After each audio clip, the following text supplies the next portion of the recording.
नमस्कार दोस्तों। योग और आध्यात्म की गहन साधना में 10वां द्वार एक ऐसा रहस्यमयी मार्ग है जो आत्मा को ब्रह्मांडीय चेतना से जोड़ता है। यह कोई साधारण द्वार नहीं है, बल्कि आत्मज्ञान और दिव्यता का चरम बिंदु है, जिसे खोलते ही साधक अपार शक्ति और अलौकिक अनुभवों से भर जाता है। लेकिन इसे खोलना आसान नहीं। यह मार्ग केवल गहन साधना, संयम और आध्यात्मिक जागरूकता के माध्यम से ही प्राप्त किया जा सकता है। आज के इस वीडियो में हम जानेंगे कि इस रहस्यमयी 10वें द्वार को कैसे खोला जा सकता है। यह वीडियो आपके लिए बेहद दिलचस्प और ज्ञानवर्धक होने वाला है। मैं कोशिश करूंगा कि आपको इसकी विस्तार से और सरलता से जानकारी दे सकूं, ताकि आप इस अलौकिक मार्ग पर अपने कदम बढ़ा सकें। तो चलिए शुरुआत करते हैं और इस रहस्य को जानने के सफर पर निकलते हैं। योग शास्त्र के अनुसार हमारे शरीर में 10 द्वार होते हैं जो बाहर की दुनिया से जुड़े होते हैं। ये द्वार हमारी इंद्रियों और शारीरिक प्रक्रियाओं से संबंधित है। चलिए इन द्वारों को विस्तार से समझते हैं। सबसे पहले हमारी 2 आंखें हैं जो बाहरी दुनिया को देखने के लिए खुलती हैं। इसके बाद नाक के 2 द्वार हैं जिनसे हम सांस लेते हैं। फिर मुंह है जो खाने और बोलने के लिए खुलता है। इसके बाद कान है जो हमें सुनने में मदद करते हैं। ये कुल मिलाकर 7 द्वार होते हैं। अब अन्य 2 द्वार कौन से हैं? ये हैं मल द्वार और मूत्र द्वार, जो शरीर से अपशिष्ट पदार्थों को बाहर निकालने का काम करते हैं। इस प्रकार कुल मिलाकर शरीर में 9 द्वार होते हैं, लेकिन योग शास्त्र में 10 द्वारों का उल्लेख है। तो 10वां द्वार कौन सा है? 10वां द्वार वह है जो जन्म के समय हमारे सिर के तालू में मौजूद होता है। यह एक छोटा मुलायम हिस्सा होता है जो नवजात शिशु के सिर के ऊपर पाया जाता है। इसे ब्रह्मरंध्र भी कहा जाता है और यह पहले साल तक खुला रहता है। इसके बाद यह द्वार धीरे धीरे बंद हो जाता है। यही 10वां द्वार योग शास्त्र में सबसे महत्वपूर्ण माना गया है, क्योंकि यह आध्यात्मिक उन्नति और कुंडलिनी शक्ति के जागरण का प्रमुख केंद्र है। हमारे शरीर के भीतर आत्मा का प्रवेश एक गूढ़ और महत्वपूर्ण घटना है। इस प्रवेश के साथ 3 महत्वपूर्ण चीजें हमारे शरीर में प्रवेश करती हैं: आत्मा, कुंडलिनी शक्ति और हमारे पिछले जन्मों के कर्म। यह सब कुछ तालू के उस हिस्से से होता है जो नवजात शिशु के सिर पर मुलायम होता है। यही वह मार्ग है जिससे आत्मा, कुंडलिनी शक्ति और कर्म का लेखा जोखा हमारे शरीर में प्रवेश करते हैं। इस प्रवेश के बाद सारी ऊर्जा और कर्म शरीर के सबसे निचले चक्र, जिसे मूलाधार चक्र कहते हैं, में जाकर स्थिर हो जाते हैं। वहीं आत्मा हृदय में स्थित होकर शरीर को जीवन प्रदान करती है, जैसा कि शास्त्रों और पुराणों में बताया गया है। मूलाधार चक्र में स्थिर हो चुकी यह कुंडलिनी शक्ति और कर्मों की ऊर्जा सामान्यतः सुसुप्त अवस्था में रहती है। ये तभी सक्रिय होती है जब व्यक्ति गहन ध्यान, तपस्या या भक्ति के मार्ग पर चलता है। लेकिन इस जागृति को महसूस करना हर किसी के लिए आसान नहीं होता। अधिकतर लोग अपने कर्म, योग और भक्ति किसी न किसी स्वार्थ, सिद्ध या प्रसिद्ध पाने के लिए करते हैं। लेकिन जब ये सभी कार्य निस्वार्थ भाव से, बिना किसी निजी लाभ की आकांक्षा के किए जाते हैं, तभी वे शुद्ध होते हैं और तभी व्यक्ति को अपने भीतर कुछ अद्वितीय अनुभव होने लगते हैं, जैसे कि कुंडलिनी शक्ति का जागरण। मूलाधार चक्र में सोई हुई कुंडलिनी शक्ति विभिन्न तरीकों से जागृत हो सकती है। सतत ध्यान, मंत्रोच्चार और सही मार्गदर्शन प्राप्त करना इस शक्ति को जागृत करने के प्रमुख साधन हैं। कभी कभी किसी सच्चे सद्गुरु के सानिध्य में आने से, मात्र उनके संकल्प से ही यह शक्ति जागृत हो जाती है। कुछ लोगों को इसके लिए गहन तपस्या और साधना की आवश्यकता होती है, जबकि कुछ लोग पिछले जन्मों की साधना के कारण भाग्यशाली होते हैं कि उन्हें सच्चे सद्गुरु का साथ मिल जाता है और उनकी कुंडलिनी शक्ति सहज रूप से जागृत हो जाती है। तो कुंडलिनी शक्ति की यात्रा हमारे अस्तित्व की सबसे रहस्यमयी और गहन प्रक्रियाओं में से एक है। यह शक्ति धीरे धीरे हमारे शरीर के निचले चक्रों से ऊपर की ओर उठती है। लेकिन अगर इस यात्रा के दौरान मृत्यु हो जाए तो आत्मा को शरीर छोड़ने के लिए शरीर के 9 द्वारों में से किसी एक का चयन करना पड़ता है। यह 9 द्वार शरीर के विभिन्न हिस्सों में स्थित हैं और इनसे आत्मा के निकलने पर उसका अगला जीवन निर्धारित होता है। यदि आत्मा मूत्र द्वार से निकलती है तो वह मनुष्य के रूप में पुनर्जन्म नहीं लेती और किसी अन्य प्रकार के जीवन में प्रवेश करती है। इसी तरह अगर आत्मा मल द्वार से निकलती है तो उसे भी एक अलग प्रकार का जीवन प्राप्त होता है। नाक, कान या आंखों जैसे ऊपरी द्वारों से आत्मा के निकलने पर भी उसे एक विशेष प्रकार का जीवन धारण करना पड़ता है। लेकिन इस यात्रा में सर्वोच्च स्थिति कौन सी है? यह वह स्थिति है जब आत्मा शरीर के 10वें द्वार, जिसे ब्रह्मरंध्र कहा जाता है, से निकलती है। यह वही स्थान है जो जन्म के समय खुला होता है और जहां से आत्मा शरीर में प्रवेश करती है। अगर मृत्यु के समय आत्मा ब्रह्मरंध्र से निकलती है तो यह सबसे श्रेष्ठ स्थिति मानी जाती है। इस स्थिति में आत्मा पुनर्जन्म के चक्र से मुक्त हो जाती है और सीधे परमात्मा की शरण में चली जाती है, जिसे मोक्ष कहते हैं। हालांकि इस ब्रह्मरंध्र का मार्ग सामान्यतः बंद हो जाता है, लेकिन एक सूक्ष्म रास्ता अब भी शेष रहता है। अगर व्यक्ति स्वयं को शुद्ध और पवित्र आत्मा के रूप में पहचानता है और अपने भीतर की सभी अशुद्धियों को त्याग देता है तो वह इस सूक्ष्म मार्ग को खोज सकता है। परमात्मा की कृपा से यह मार्ग ब्रह्मरंध्र के जरिए आत्मा के लिए मुक्त होने का द्वार बन सकता है। लेकिन जहाँ से हम आते हैं वह ब्रह्मरंध्र है। यदि हमारे प्राण नाक, आँख, कान, मुंह, मलद्वार या मूत्र द्वार से निकलते हैं तो हमें उसी अनुसार अगला शरीर धारण करना पड़ता है। यह आप खोज करके देख सकते हैं। हमारे शरीर में कुल मिलाकर 9 द्वार हैं, लेकिन 10वां द्वार जो जन्म के समय खुला होता है और जिसे तालु भाग कहा जाता है, वह धीरे धीरे बंद हो जाता है जब बच्चा 1 साल का हो जाता है। हालांकि यह द्वार पूरी तरह से बंद नहीं होता, वहाँ एक छोटा सा बिंदु खुला रहता है। यदि हम ध्यान और तपस्या करें तो हम उस सूक्ष्म द्वार को फिर से पा सकते हैं जिसे ब्रह्मरंध्र कहा जाता है। लेकिन यह ब्रह्मरंध्र में प्रवेश करना इतना सूक्ष्म होता है कि हम इसे केवल अपने शारीरिक स्तर पर नहीं पा सकते। इसके लिए हमें स्वयं को शुद्ध और पवित्र आत्मा मानना होगा।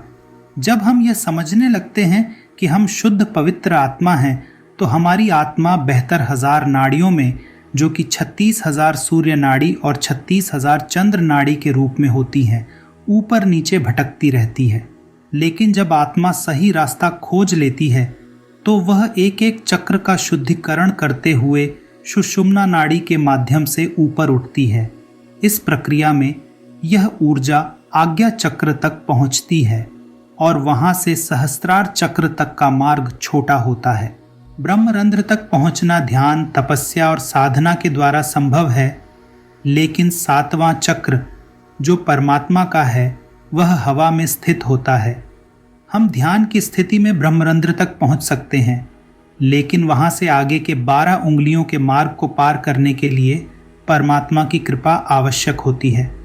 यह स्थिति प्राप्त करने के लिए हमें एक विचार, मंत्र, देवता या प्रक्रिया पर सतत ध्यान और स्थिरता बनाए रखनी होगी। जब हम इस प्रक्रिया में स्थिर रह पाते हैं तो एक दिन परमात्मा की कृपा होती है और वह हमें 7वें चक्र के माध्यम से ब्रह्मरंध्र के साथ संपर्क कराते हैं।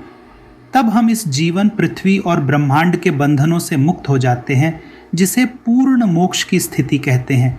यही वह स्थान है जहां परमात्मा का निवास होता है और वहां पहुंचकर हम अपने जीवन को सफल कर सकते हैं। ऐसे ज्ञानी व्यक्ति का फिर से जन्म नहीं होता। जैसा कि भगवत गीता में कहा गया है, ऐसे ज्ञानी इंसान का पुनरावर्तन विद्यते, अर्थात वह फिर से वापस नहीं आता। लेकिन अगर हमारी आत्मा ब्रह्मरंध्र से बाहर नहीं निकलती, बल्कि आँखों, कानों या अन्य द्वारों से निकलती है, तो हमें फिर से पुनर्जन्म लेना पड़ता है, क्योंकि ब्रह्मरंध्र ही वह सबसे शुद्ध स्थान है जहाँ से आत्मा को निकलना चाहिए। अगर आत्मा सहस्त्रार चक्र से जुड़ नहीं पाती तो चाहे कितने भी अच्छे कर्म किए हों, उन कर्मों का फल भोगने के लिए हमें फिर से जन्म लेना पड़ता है। इसी तरह यदि बुरे कर्म किए हैं तो उन बुरे कर्मों का फल भी भोगने के लिए पुनर्जन्म आवश्यक होता है। लोग अक्सर यह सोचते हैं कि अगर उन्होंने 10 बुरे कर्म और 10 अच्छे कर्म किए तो ये कर्म एक दूसरे को काट देंगे और वे शून्य हो जाएंगे, जिससे उन्हें मोक्ष मिल जाएगा। लेकिन ऐसा नहीं है। अगर आपने 10 बुरे कर्म किए हैं तो उन 10 बुरे कर्मों का फल भोगना पड़ेगा और 10 अच्छे कर्मों का फल भी भोगना पड़ेगा। यानी आपको कुल मिलाकर 20 कर्मों का फल भोगना होगा। इन कर्मों का हिसाब किताब प्लस माइनस में शून्य नहीं होता और इन कर्मों को भोगने के लिए शरीर की आवश्यकता होती है, क्योंकि आत्मा अपने आप में इनका अनुभव नहीं कर सकती। अगर मृत्यु के समय भी एक अच्छा या बुरा कर्म बाकी रह गया है तो उस एक कर्म को भोगने के लिए भी नया जन्म लेना पड़ता है। और इसी तरह अगर फिर से एक कर्म के कारण जन्म लिया तो जीवन भर नए कर्मों का सिलसिला चलता रहेगा। इस प्रक्रिया में लाखों कर्म बन जाते हैं और उनमें से कोई न कोई हमेशा बाकी रह जाता है, जिससे फिर से नया जन्म लेना पड़ता है। इस चक्र से बाहर निकलने के लिए भगवद गीता में 3 रास्ते बताए गए हैं। कर्म योग, इसमें व्यक्ति को यह भावना सतत बनाए रखनी चाहिए कि जो कर्म वह कर रहा है वह स्वयं नहीं कर रहा, बल्कि परमात्मा उसे करवा रहे हैं। इस भावना के कारण जब शरीर छोड़ने का समय आता है तो परमात्मा आपकी धीरज और शुद्धता के कारण आपके सभी कर्मों को नष्ट कर देते हैं और आपको शून्य कर्म की स्थिति में पहुंचा देते हैं। इस अवस्था में आत्मा ब्रह्मरंध्र से निकलती है और परमात्मा से जुड़कर मोक्ष प्राप्त करती है। ज्ञान योग, यह मार्ग ध्यान और तपस्या के माध्यम से विचारों को नियंत्रित करने पर केंद्रित है। इस प्रक्रिया में व्यक्ति धीरे धीरे अपने विचारों को कम करता जाता है। 100 विचारों से 50, 50 से 40 और फिर 10 विचारों तक, और अंततः एक विचार या मंत्र पर टिक जाता है। इस स्थिरता और एकाग्रता से आत्मा को मोक्ष का मार्ग प्राप्त होता है। यह प्रक्रिया ध्यान, तपस्या और शुद्धता के माध्यम से आत्मा को ब्रह्मरंध्र से बाहर निकलने में मदद करती है, जिससे पुनर्जन्म के चक्र से मुक्ति मिलती है। जब हम ब्रह्मरंध्र की स्थिति में ध्यान में होते हैं तो एक दिन परमात्मा प्रसन्न होकर 7वें चक्र से हमारे ब्रह्मरंध्र तक संपर्क स्थापित करते हैं। इस उच्च ध्यान अवस्था या कर्म करते हुए इंसान को मोक्ष की स्थिति प्राप्त होती है, जिसे सबसे श्रेष्ठ परमानंद की अवस्था कहा जाता है।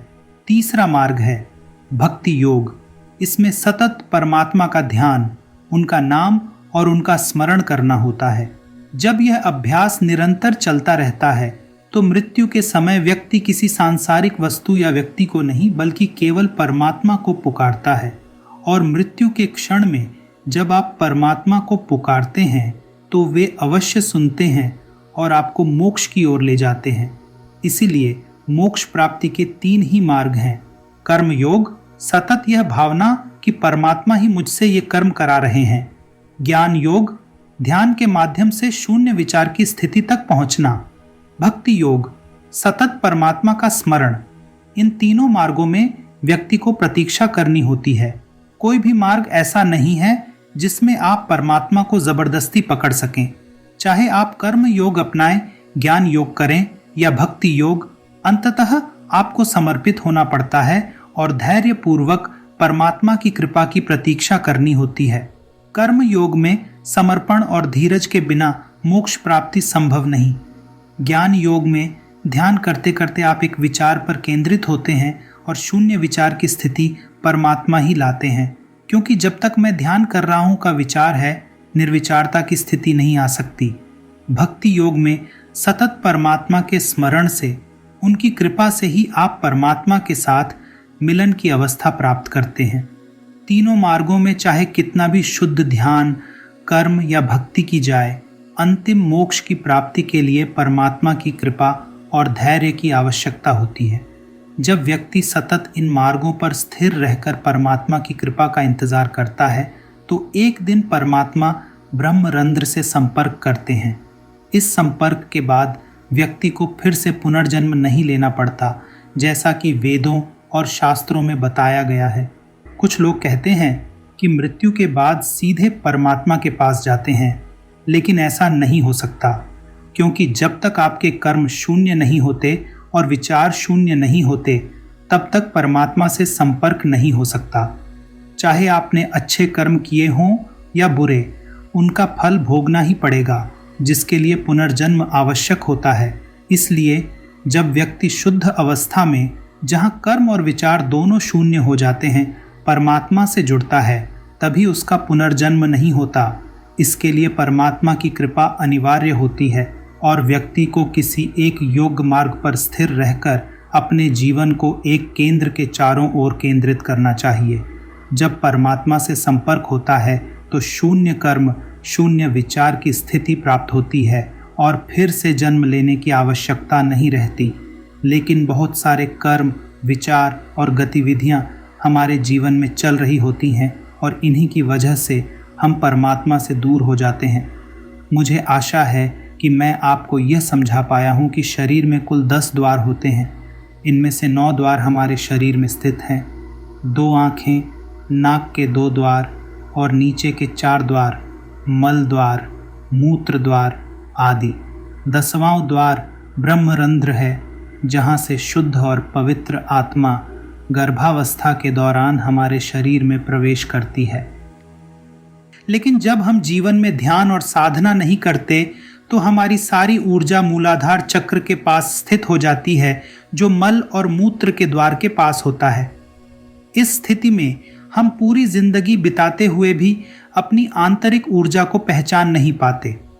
अगर कोई व्यक्ति ध्यान, तपस्या, कर्म योग, ध्यान योग या भक्ति योग करता है और वह इसे पूरी निष्ठा और तीव्रता से करता है, तो उसे अपने भीतर सोई हुई उन ऊर्जाओं का अनुभव होता है।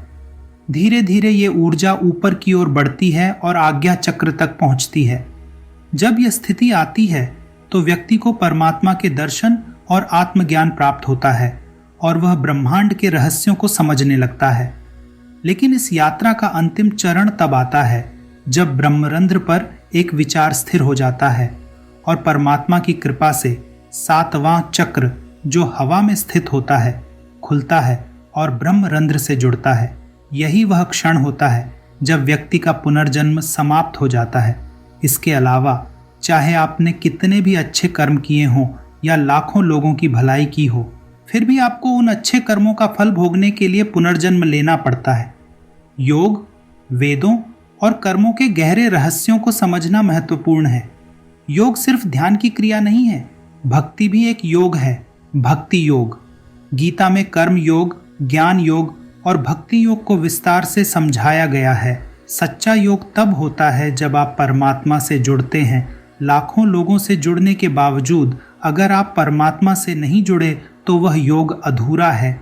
जब तक आप परमात्मा से नहीं जुड़ते तब तक पुनर्जन्म का चक्र चलता रहता है। लेकिन एक बार जब आप परमात्मा से जुड़ जाते हैं तो वह जुड़ाव स्थायी हो जाता है। उसके बाद आप उस संबंध को तोड़ नहीं सकते और परमात्मा भी आपको नहीं छोड़ते। वेदों में कहा गया है सदा पश्यन्ति सूर्य, जिसका अर्थ है कि जिसको एक बार परमात्मा का दिव्य प्रकाश दिख गया उसे वह प्रकाश सदा के लिए दिखता रहता है। चाहे दिन हो या रात, वह व्यक्ति हमेशा उस आंतरिक प्रकाश को देखता है। मुझे उम्मीद है कि मैंने आपको यह विषय स्पष्ट रूप से समझा दिया है।